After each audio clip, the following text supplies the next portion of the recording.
Hello, Miss Sarah here to read a story from the Frog and Toad Treasury called The Lost Button. Toad and Frog went for a long walk. They walked across a large meadow. They walked in the woods. They walked along the river. At last they went back home to Toad's house. "Oh, drat," said Toad. "Not only do my feet hurt, but I have lost one of the buttons on my jacket." "Don't worry," said Frog. "We will go back to all the places where we walked. We will soon find your button." They walked back to the large meadow. They began to look for the button in the tall grass.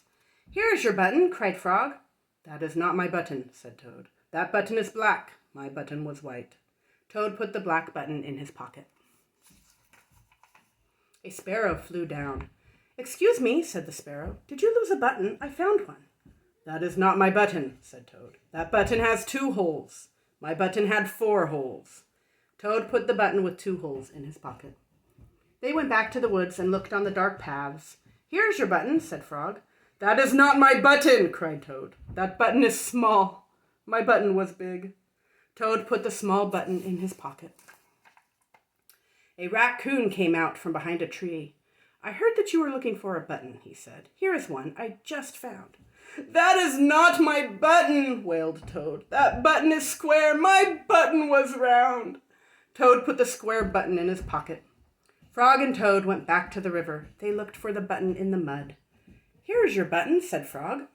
"That is not my button," shouted Toad. "That button is thin. My button was thick." Toad put the thin button in his pocket. He was very angry. He jumped up and down and screamed, "The whole world is covered with buttons, and not one of them is mine!" Toad ran home and slammed the door. There, on the floor, he saw his white 4-holed, big, round, thick button. "Oh," said Toad, "it was here all the time. What a lot of trouble I have made for Frog." Toad took all of the buttons out of his pocket. He took his sewing box down from the shelf. Toad sewed the buttons all over his jacket. The next day, Toad gave his jacket to Frog. Frog thought that it was beautiful. He put it on and jumped for joy. None of the buttons fell off. Toad had sewed them on very well. The end.